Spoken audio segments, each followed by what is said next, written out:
Hello, everyone. We're going to be starting here in just a minute. So relax, get yourself a cup of coffee, and we'll be starting in just a minute or two.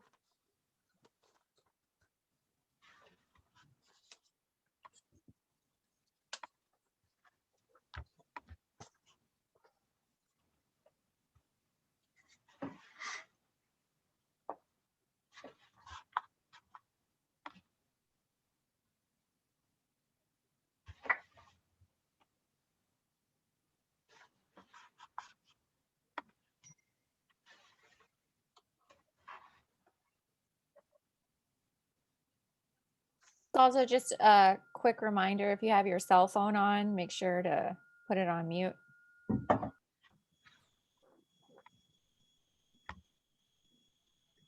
Thank you for that reminder.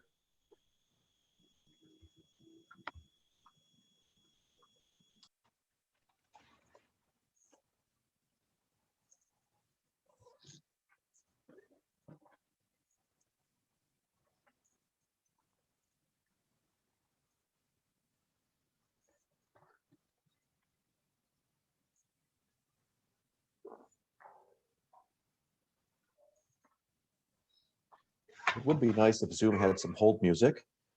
But time is now 10:47. We're just going to, 10:57. Sorry about that. We're going to start here in 3 minutes.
All right, we're just going to give it about 1 more minute and then we're going to start. Thank you for your patience.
All right. Welcome, everyone. Welcome to today's webinar from RBP Chemical Technology, Environmental, Health and Safety, Handling and Shipping Considerations, and Introduction to Medical Device Technology. My name is Eric, and I'll be your moderator today. So a few things about today's webinar. First of all, we are recording this, and we will send you a link to the recording to share. Second, this webinar will feature a Q&A section, and you can ask questions throughout the webinar by clicking Q&A on the webinar controls. If you don't see it, just move your mouse around and the controls should pop up. We will also be monitoring the chat if that is an option on your screen. We'll be answering any questions you may have at the end of the webinar, and we'll try to get to as many as we possibly can. All right, so the scope of today's webinar will be chemical solutions in the development of metal implantable devices.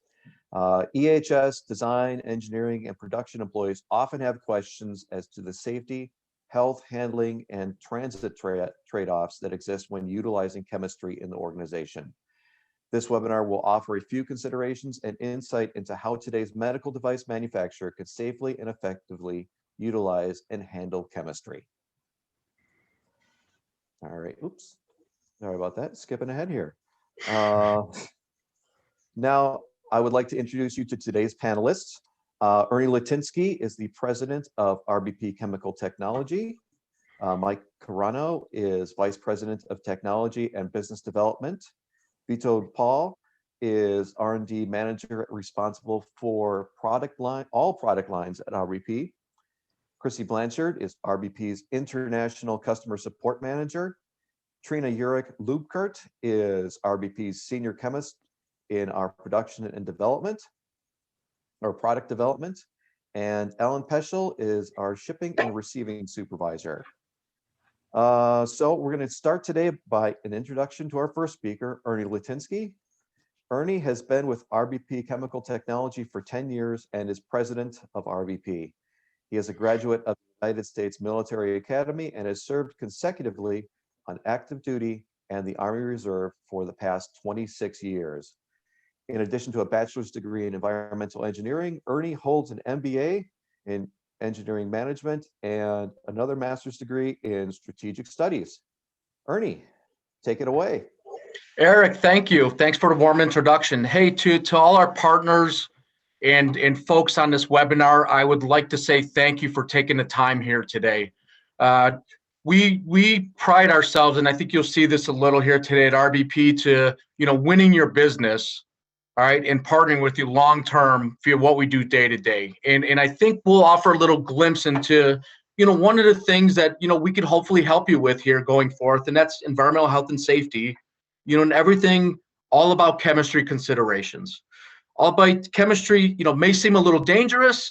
I will tell you, I think once we do this webinar, you'll see that chemistry exists all around you, to include drinking a Coca-Cola or a Pepsi, which could require a safety data sheet as well, based on the chemicals in there, and in this case, phosphoric and citric acid, among other things.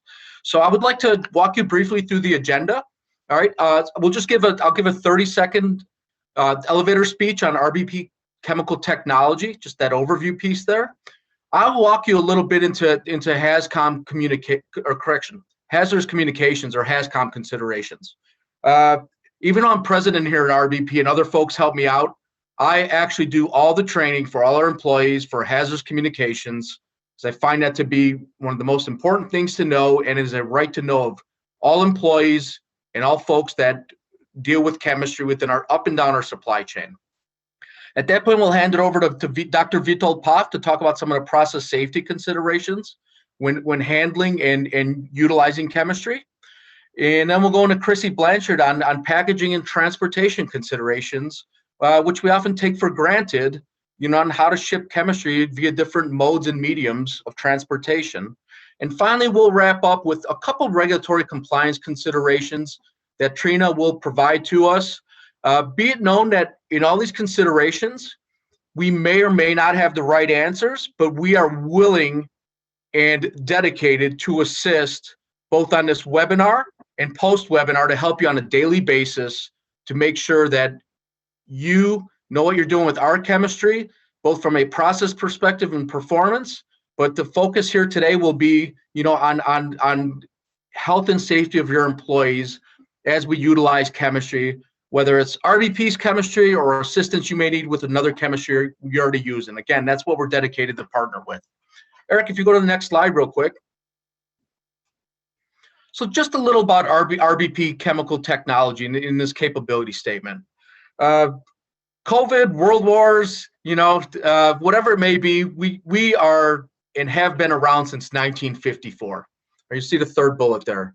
We take a little bit of pride with being a veteran-owned small business. So we're in essence a minority business with veteran status. And by veteran, our owner and CEO, Mark Kannenberg, he's also a West Point United States Military Academy graduate and fought in a couple conflicts in Vietnam. So we're proud to have that status and support service members and others with small business classifications. You'll see that we're ISO 9001 2015 certified. All right.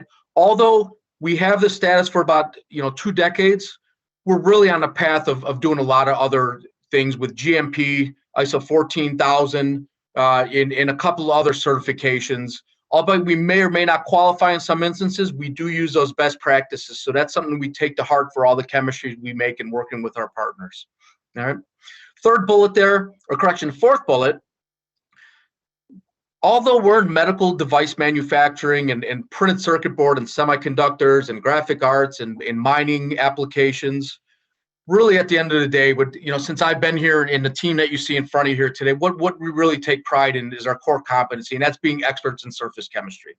So it's really understanding that function of cause and effect of chemistry with whatever medium. You may think that's not a big thing in a printing press room, all right, all the way to medical chemistry, but I'm going to use printing press room as an example. You're touching many different surfaces there. You're touching everything from organic with paper to aluminum plates to polycarbons and hydrocarbon substrates, plastics, all the way to using other chemistries in the case of ink. So that's what we take our pride on in doing, and we want to do it safely with handling of chemistry. All right. The final bullet there about RBP is we're not a transactional organization. Some of the folks you see here on this call today will help you out with some of these environmental health, safety, shipping and handling considerations. But the likes of Trina and Witold present here today, those chemists, full staff of chemists. In addition to them, we have other chemists here.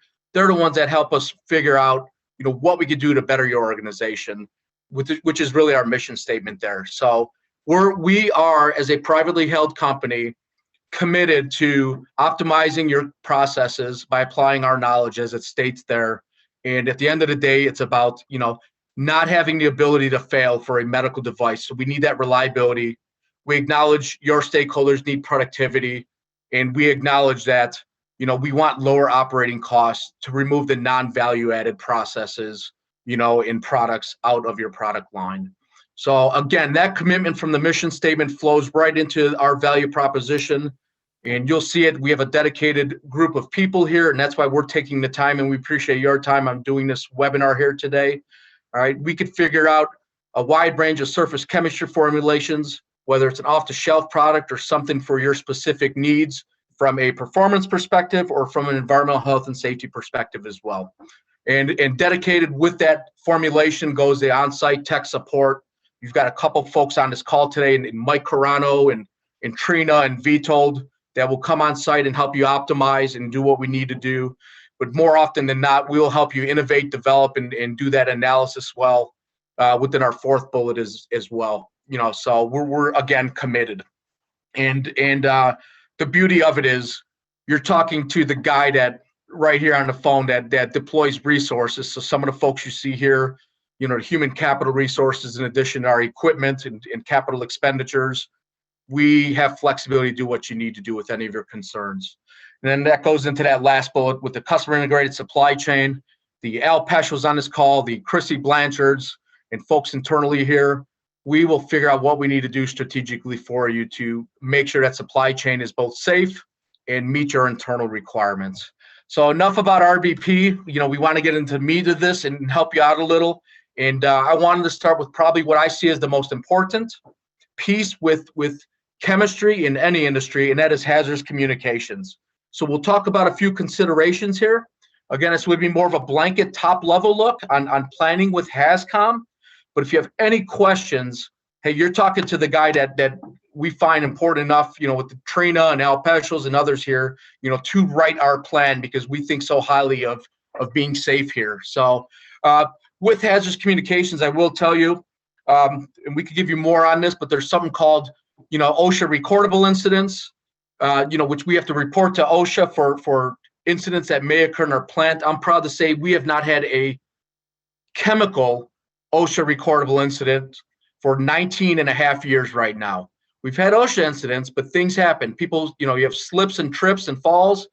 The actual last OSHA incident we had, and this goes to the pride that these people have on this call here, was actually a slip in the parking lot on snow. So sort of stinks to live in the north, but that goes back to where we've had for an OSHA, recordable incident. That goes back now 4.5 years. So we take pride in this. So you may ask yourself what a hazardous communication plan is.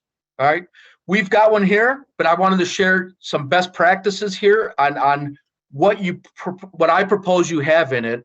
All right, at a minimum, and you'll see what it really is here. It's an organization's comprehensive chemical program that includes a list of all chemicals that are used in-house. All right, and it goes everything from say RBP chemistry to potentially compressed gases to potentially cleaning supplies that you have in-house. And we've got a subject matter expert here that helps me out a lot on this. And Trina, she'll come up and correct it. We bring a new chemical in with our cleaning team here. We need to know that there's a right to know of every employee in your facility of a list of all chemicals used. All right. And the way you really manage that is through something called a safety data sheet. We'll talk about that a little more in the next slide. But in the past, you may have heard the term material safety data sheet.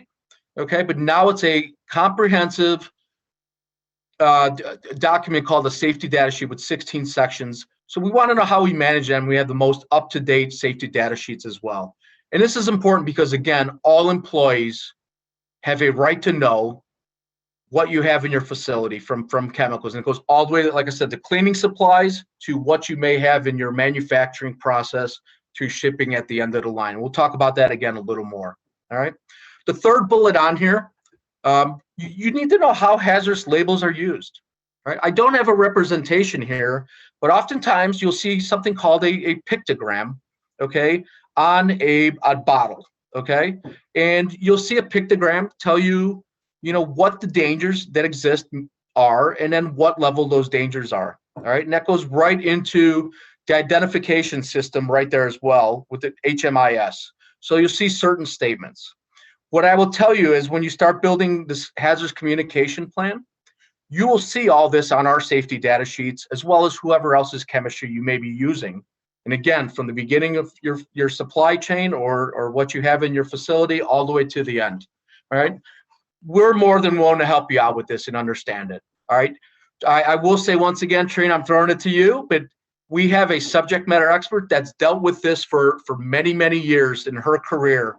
And we are dedicated to assisting from Trina and Al Peschel and others here. All right. So that's the 3 top bullets. And the last one, which I see as the most important, is how training will be conducted on your hazardous communication plan. For our employees here, we've got what may seem, death by PowerPoint, 27 slides in annual communication, but it's more than that.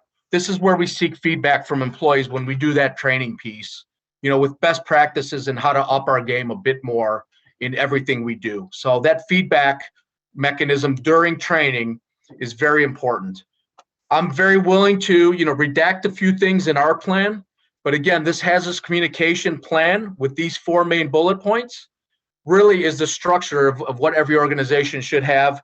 And I am personally committed as president here and what I consider a subject matter expert on HazCom to provide that to any participants on this webinar, or please pass it forward to anybody else in your organization or that supply chain there, post webinar here. So with that said, I'm going to touch one more thing on HazCom, which is really the meat of how your HazCom plan starts and how you start creating it. And that is something called, as we talked about, this safety data sheet or pre-2012, a material safety data sheet. On any safety data sheet, you'll see there's 16 separate areas of it. This will tell you everything you need to know about a chemical. And again, this goes back to, having a safety data sheet for bug killer around your house or a fertilizer. All right, those you could request those and you could get those. And for our chemistries, we have these and we have a good deal of detail on these 16 areas. All right. I'm going to take you down before we talk about some of this in these 16 areas to that little italicized thing, what a safety data sheet is. It's just one small part of GHS, this globally harmonized system of classification and labeling of chemicals. All right. What you'll see is that many countries may have different nuances to a safety data sheet, but most of the world has adopted what is these 16 areas here in the safety data sheet with GHS. So they've taken the framework, that's put out there by the global body, and you'll see in many cases it's almost the same and identical with these 16 areas. All right. And again, it provides that framework. It's not a regulation. All right. But there are regulatory portions of it, but it guides the manufacturer and then all users to keep people, flora and fauna, and then the environment overall safe in what we do every day. We will touch on a few things here in the safety data sheet today, but I will try to take you to a couple points here. I'll talk about number 6 a little bit on the next slide with accidental release measures. And I just want to use that as an example to everybody on this webinar and your organizations post-webinar as to how we can help out a little if you do have that spill or an accidental release. So we'll talk about that a little in the upcoming slide. Chrissy and I will talk about the handling and storage piece. You'll hear continuously about PPE, and PPE stands for personal protective equipment. So that's everything from wearing maybe basic gloves when you're at home using a fertilizer, all the way to potentially devices and controls and engineering mechanisms put in your facility, as well as personal protective equipment that you may want to have on your body when dealing with specific things. And then we'll give you some options on how to mitigate some of these risks. All right. We'll also talk briefly here today on number 14, transportation information, which will be handled by Alan and Chrissy, and then number 15 with regulatory information handled by Trina. The reason we're touching on these, we could do this webinar for hours. We find these oftentimes are really the most important pieces when you start talking and understanding, how to work and what considerations you need with chemistry. So we'll hit, like I said, number 6 a little, number 7, we'll touch on 8, and then we'll hit, 14 and 15 in more depth here with my fellow speakers here today. So with that said, I was going to take you to the next slide and show you some things that you develop over time as a best practice. And look, not one specific person developed this, but just wanted to use an example that maybe we provide some of our partners. All right. So what we did internally here is we actually developed a spill kit. So you have spill kits throughout the facilities, both in a lab environment, with Witold and team, all the way down to manufacturing, and then all the way through the end of our line in our shipping and receiving dock, where Alan Peschel, who's on this call here today as well, has responsibility for inbound and then outbound, chemistry for our facility. So I'm just going to use this little anecdotal example here of what we do and maybe some of the value we provide, and we could work through for your specific needs. But a consideration is once you know the chemicals, you're going to need some kind of kit. Like I said, we use a drum. The lab uses smaller, things. But what is part of that kit? This is some things you may want to think about in your organization. Based on the safety data sheet and knowing the hazards, you may need a acid neutralizer, right, or a base neutralizer. And you'll see in number 2A here, or correction, 2A and B, just give a couple different examples. So we have a couple products, electropolished TI2, and for that one, you would buy a acid neutralizer. And we have a link here. We're not endorsing anybody. You go to something simple as Granger and buy that specific neutralizer and have it in your location. And then the same goes for, the next one here, based on a HF, if you're using hydrofluoric acid in it. So we've got a base neutralizer, and then we've really got some sorbent best practices as well. So you start talking neutralizers, which is a key portion of a kit. Let us help you with that, or give you some, advice and ground you if you're going down this direction. All right. So the big things that you see oftentimes too for your organization is bullet 3. All right. We may have something here internally, but what we want to provide you is that value added when you're talking to a Mike or a Witold or Trina, when you're looking at doing something in your process line is, hey, how do I make this thing tailored from our organization, right? So in your case, your organization. So for us, portability, there's simple things that could happen. You got a drum, Al Peschel came up with it with his shipping guys. Hey, let's put it on I'm going to lose the term here, a dolly, right, or a hand truck for easy transport, right? You may want to have modularity, so everything in that drum, from a from diking to sorbents to neutralizers, it's self-contained. All right, so just an example, right? And then drum repurposing, right? So we also have an area where you have sorbent materials and debris left over, and we do spill exercises here regularly. We have 2 different alarms, one for fire, one for chemistry spill. You got to start thinking through some of these things, and practice makes perfect on the path to continuous improvement. So again, this is just some of the things we learn internally, some of the best practices that we're very willing to translate, and move forward to your organization as well. So with that, again, HazCom, it's a big piece, and it's the fundamental portion of your program when working with chemistry. I'm fully dedicated right here. I'm telling you on this webinar, please pass it to your organization or your partners that, we're willing to give you some considerations. Again, every plan's a little different, but we're very want to provide those best practices so we don't reinvent the wheel, in your organizations. So that concludes my piece of the briefing. And with that, I'm gonna pass on to Witold here, to talk a little more. Witold has been with RBP for over half a decade, and he is our R&D manager. He probably works with chemistry more than anybody here outside of our production folks, and he's responsible for all our product lines here. And I'm proud to say that Witold holds a PhD in chemistry, and we're proud to have him in this organization for working with chemistries for over 2 decades here with things that we do. And yeah, he's a proud value-added person in our organization, and I hope you work more with Witold on your processes as well. So Witold, I'm going to pass it over to you at this point. Thank you.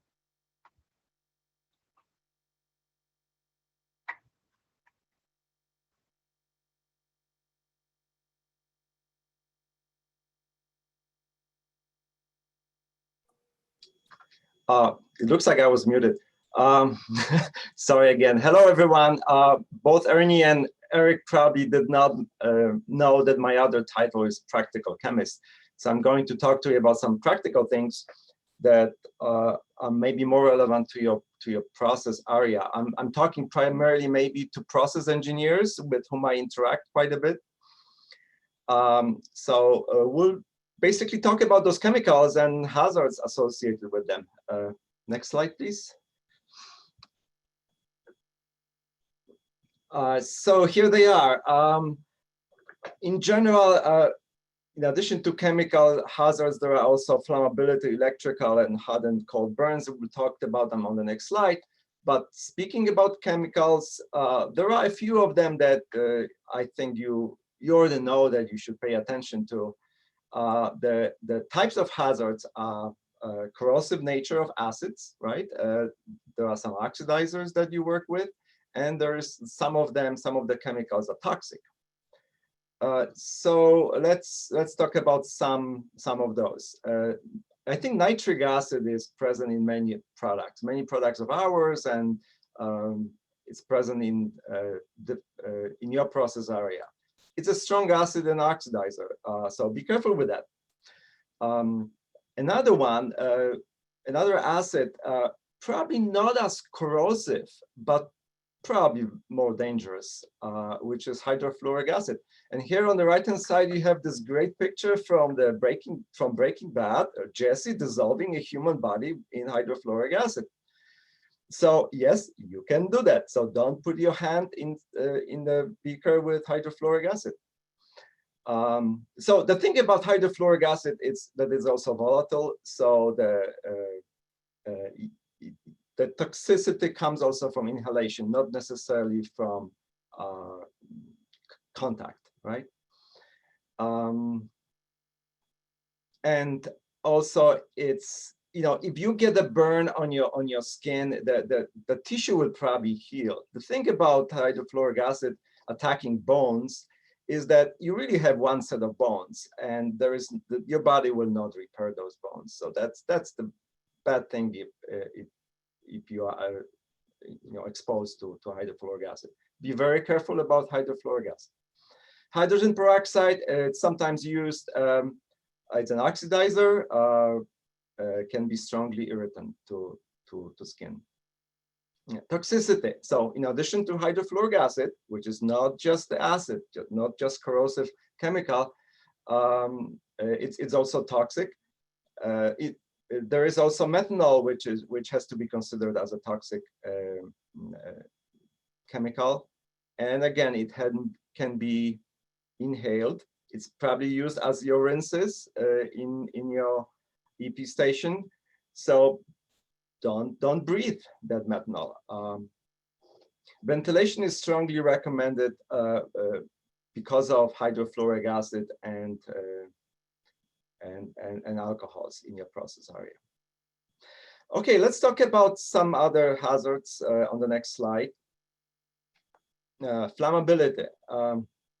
Some of the chemicals, some of the chemical products that you use are flammable. And it's, the thing about safety is in normal use, the flammability may never come into play, right? But it's useful to remember that they are flammable chemicals, and fires do happen. Sometimes they happen not when you are working in your area. They can happen at night, especially if your hot plates are left on and things like that. So there are also, it's important also to have those safety procedures. Something I forgot to mention: you want your process to be safe, effective, and easy. Right, and sometimes you may think about switching effective and safe, but then many people say safety first. So those two are very important: safe and effective. Easy. I pay attention to ease of use, because when something is easy to use, it's also safer, right? So safe, effective, easy. Going back to flammability. Of course, this is not an argument against the use of flammable chemicals, that they are flammable. Just keep ignition sources away and just be mindful that they are flammable. They can catch fire, they can burn. Electrical safety. I'm sure your electrical folks at your facility will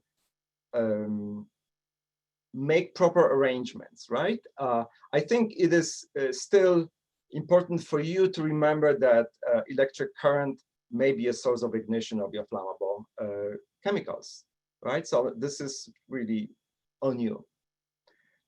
So proper setup for electropolishing, and avoid those ignition sparks from your electrical equipment.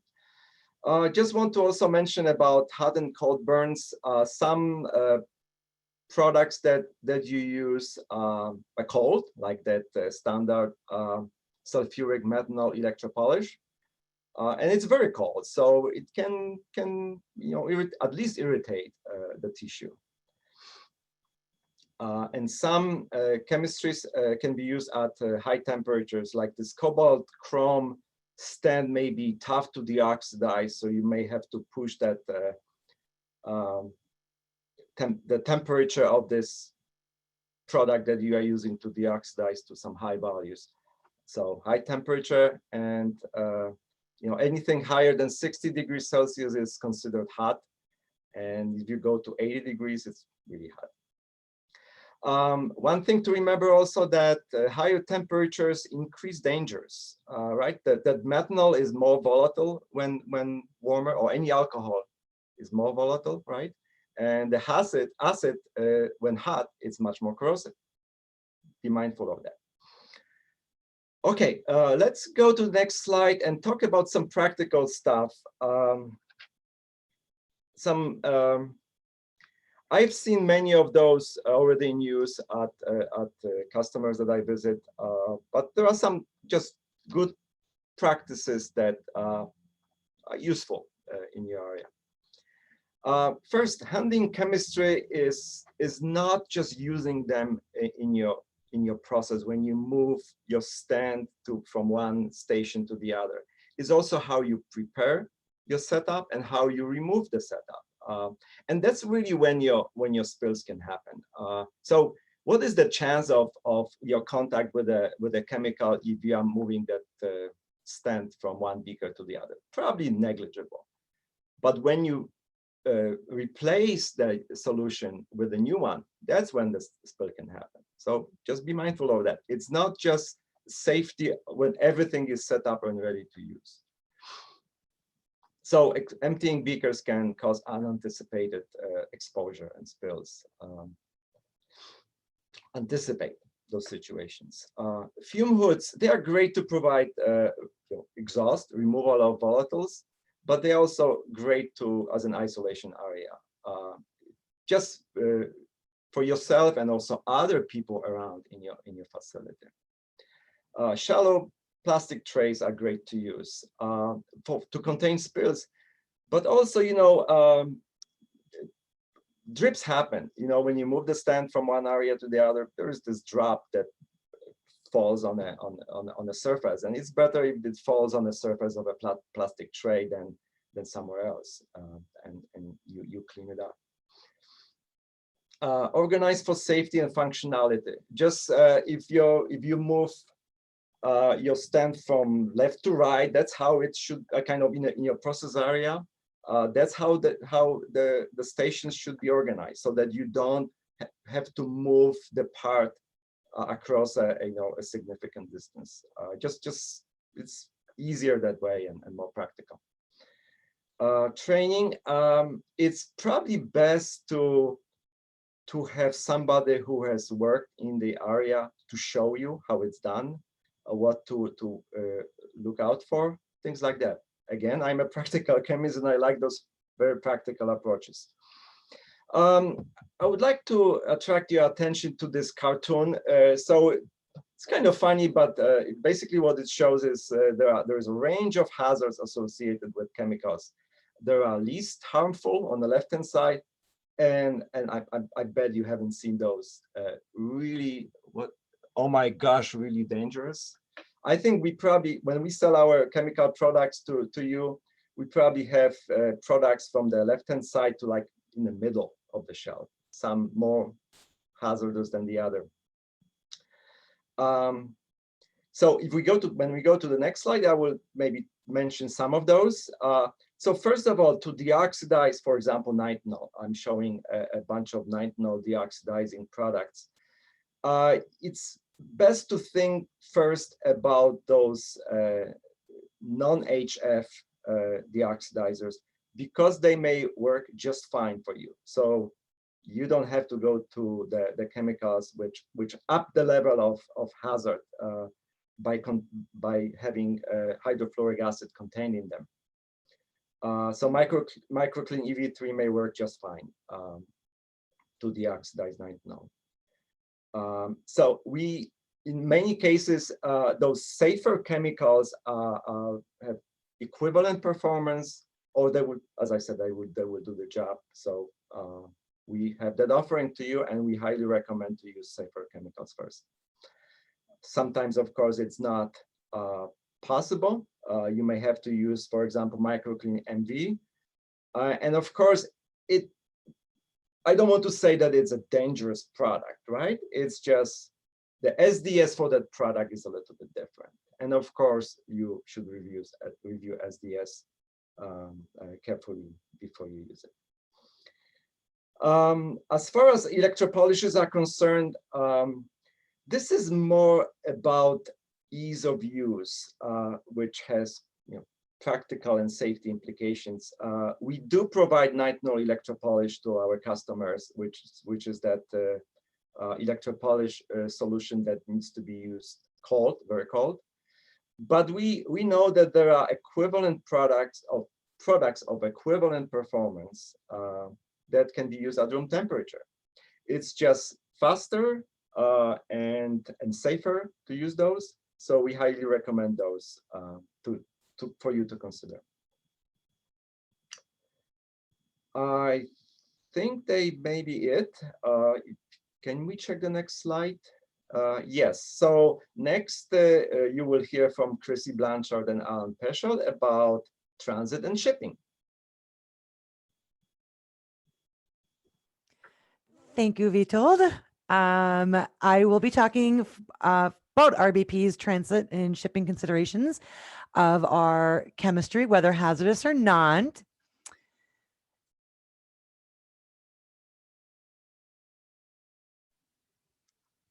Chrissy, you're on mute.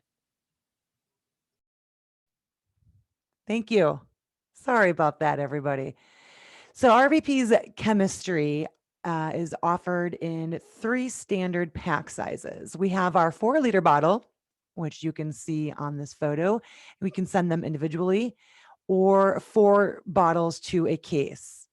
We also offer the chemistry all the way up to a 200-liter drum and a 20-liter pail.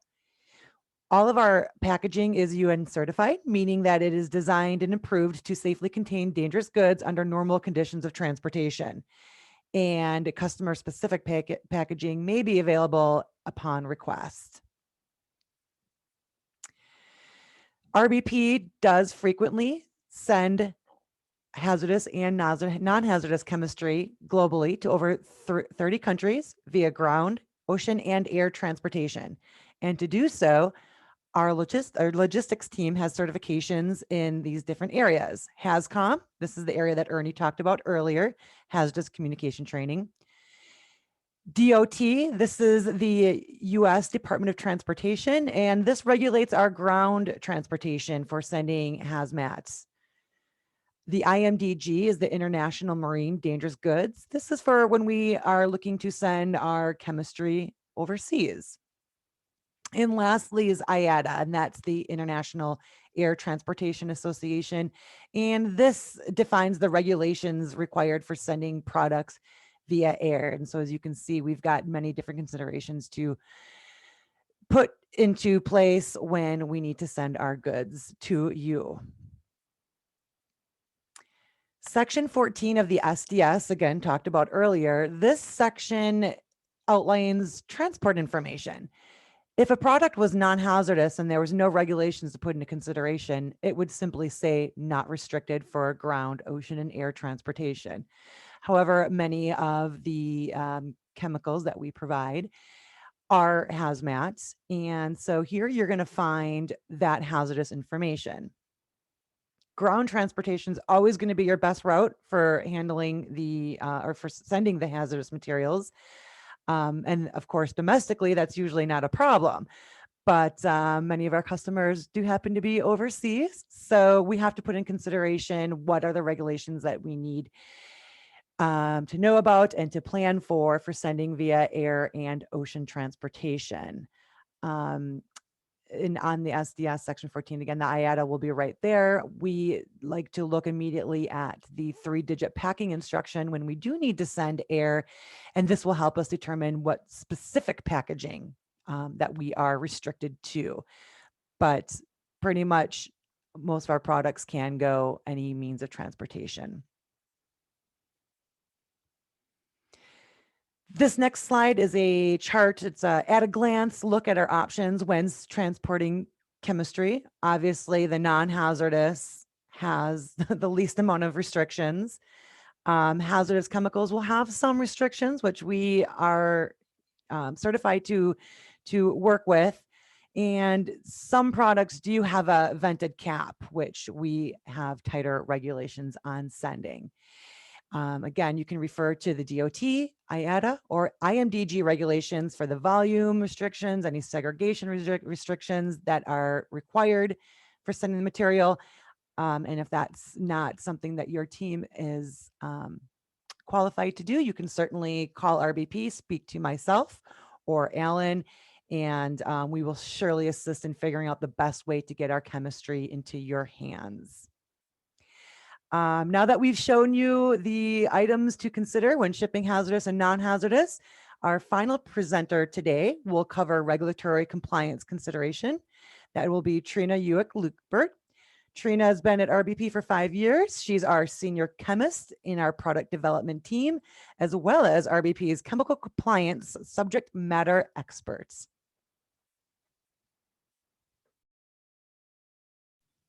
Thank you, Chrissy. As she said, I will be speaking about regulatory compliance considerations. May I have the next slide, please? RBP remains up to date in national and international regulations, and we communicate this to our customers via SDSs, as we have already touched on today.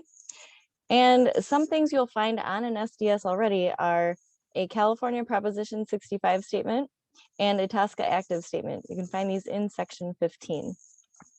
Now, if you have customer requests, such as EU MDR or a European Union medical device regulation, a REACH SVHC, or a ROSE or CMRT request come in, you can always contact RBP directly for these statements. We provide them on request, and I think that's it. That concludes my portion. So I would like to hand it back over to our moderator. Thank you. All right, thank you very much, Trina. This is the part of the show where you can ask questions. We do have a couple of frequently asked questions that we're going to go through. To ask a question, like I said earlier, just click on the Q&A on your webinar controls, or if you see a button that says raise your hand, you can do that, and I can turn your microphone on, and you can ask the question verbally. We recommend the writing the question down, though. It's just a lot easier.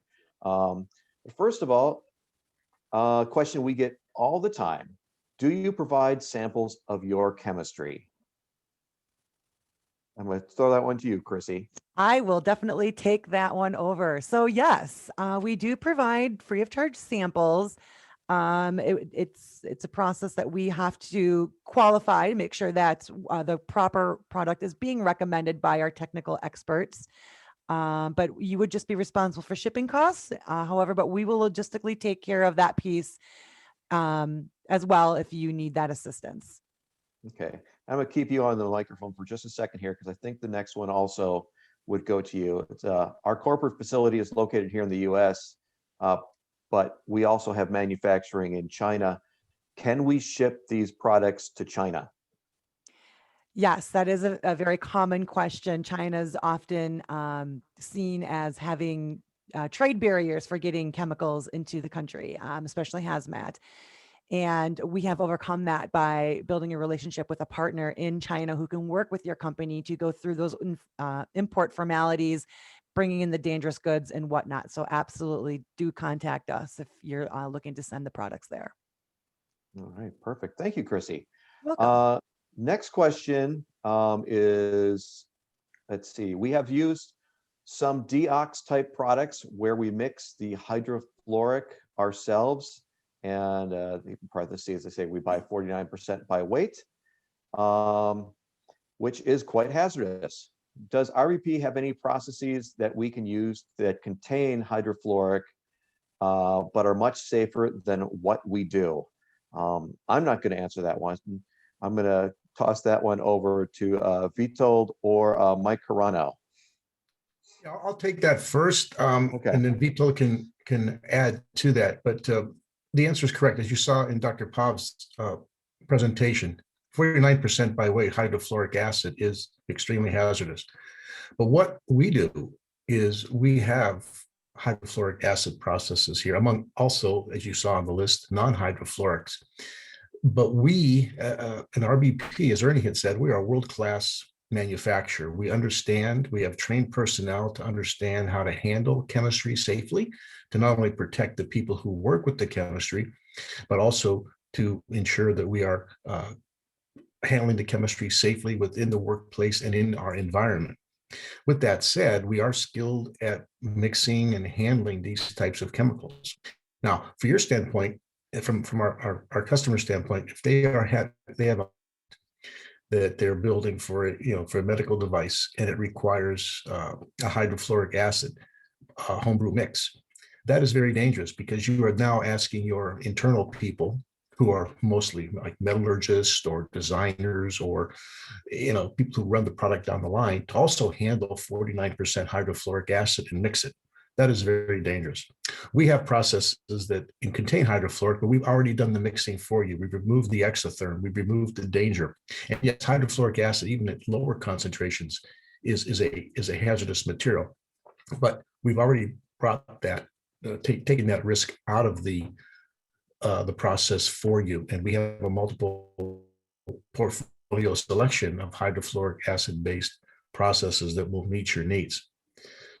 That's another thing. We also do toll blending. We are, as I said, a world-class manufacturer. And if you have a formula that you like, that you've used for many years, and it's a legacy product that you can't change the formula, we can mix that formula for you under your requirements, and certainly under an NDA. So we can take the risk away from you that way as well. Okay. Witold, what do you have to add to that? Or Ernie, you're on the microphone, so if you'd like to add something. Hey, just to mimic Mike's point, look, at the end of the day, with things like HF, I'm not worried about a growth spill. We'll see a growth spill. I'm worried about droplets of hydrofluoric acid, you know, and that's more dangerous to me many times. So it's those types of scenarios that Witold talked about a little, you know, with what you have in process, you know, and spill kits and so forth, because it's the little droplets that are going to get you. And again, a growth spill, you'll see, you'll take the call to action. But on things like this, when you start talking with HF, you know, pre-mixing it or using 49% HF alone, it's those droplets, those hidden shadow, you know, things that really affect us the most. And that's what I can't sleep about. And that's why we put those processes in place and have those mechanisms. So Mike, that was a good adder, you know, or correction. Hopefully this was a good adder to it, but just something to think about, going back to what Witold was talking about as well with chemistry in process, especially when you're talking about something like as dangerous as, you know, hydrofluoric 49% by weight product. Thank you. Okay, awesome. Yeah, and this is a good point too, to dovetail into what Ernie just said about the droplets, the things you don't see, the fumes, particularly when you're mixing multiple chemicals together on your own from concentrates, when you're not used to doing this. Your health and safety folks within your company are going to be very worried about this, but so please make them understand before they say, oh, we don't want hydrofluoric acid in the facility. Make sure that they understand we can help you, take the risk away from that if you're mixing up your own. And of course, the fact that we also have the non-hydrofluoric processes as well, which are gaining a lot of traction here for RBP. And again, this is RBP's response to our customer needs. It's a response to the voice of the customer. We're an environmental company, or individual as an environmental health and safety person within that organization says, man, is there anything else we can do? What does RBP have?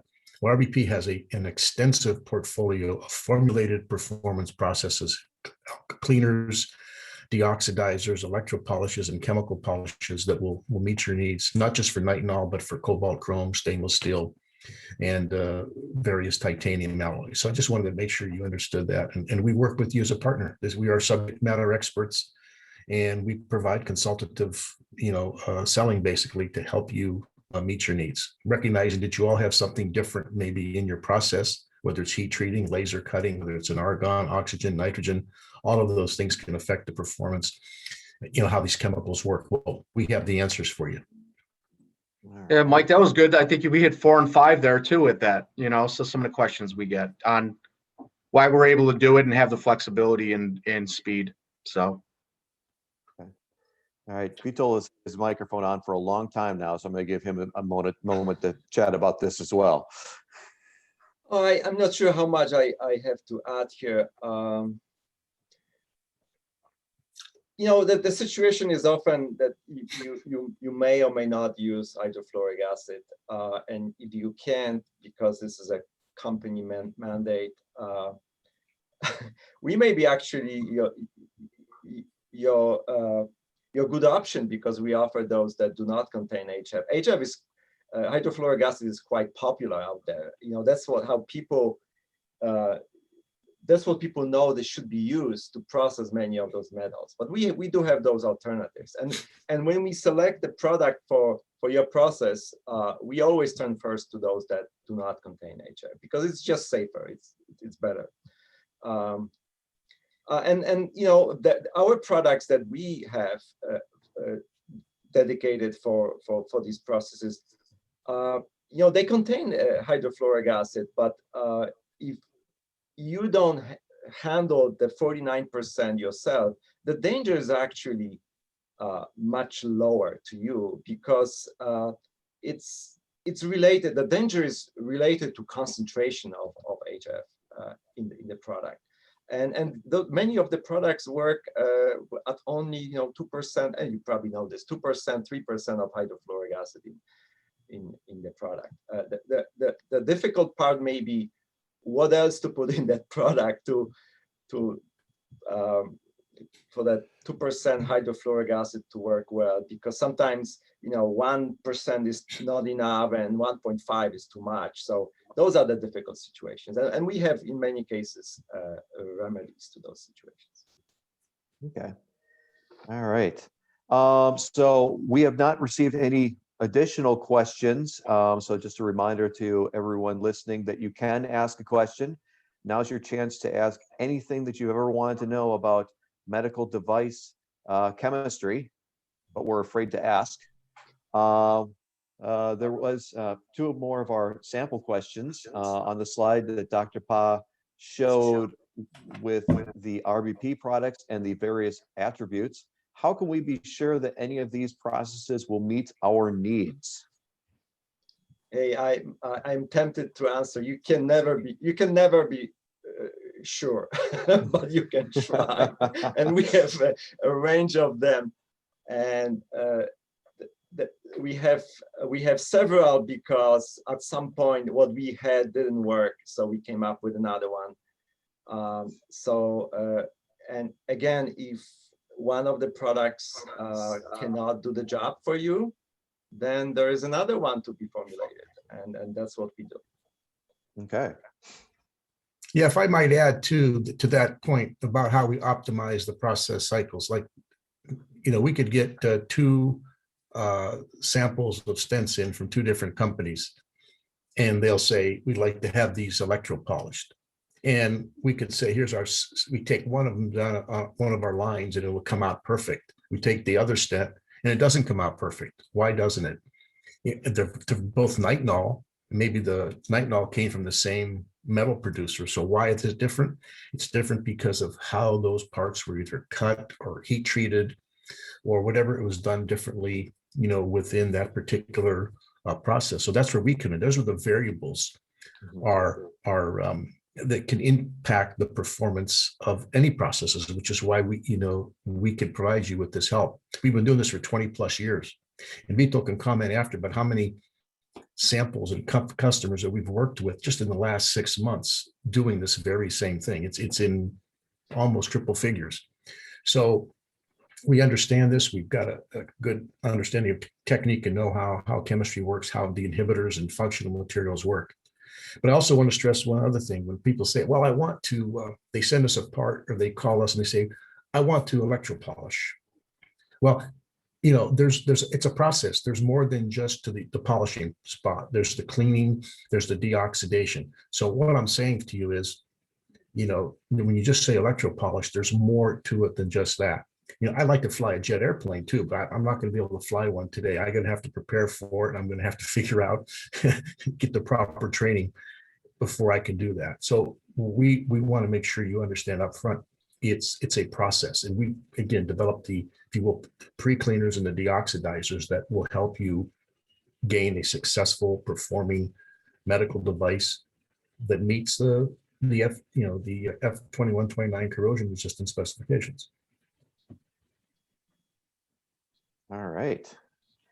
Okay, we're just going to go through this last question here. Before we do, though, a reminder to everyone that you can always find out more information about RBP Chemical on our website, rbpchemical.com. Also, a nice way to contact us as well as through the website. Again, that is rbpchemical.com. So the last question we have on here, we have been struggling with some processes where we remove excessive amounts of metal in order to achieve the proper finish. This also impacts our environmental compliance. Does RBP have an answer for this situation? We do, and if we don't, we will look for it. This is a difficult situation because I'm not going to claim that our products will work for all parts, because parts are are so different. Different medical device manufacturers have different parts, and sometimes the not achieving the right performance of the part may be associated with the design of the part rather than ability to finish it. If you know what I mean. But together, I think we can come up with a solution on a chemical side that will work for you for your part. But Right, this is difficult.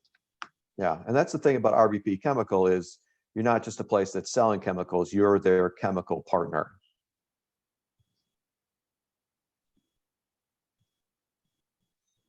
All right.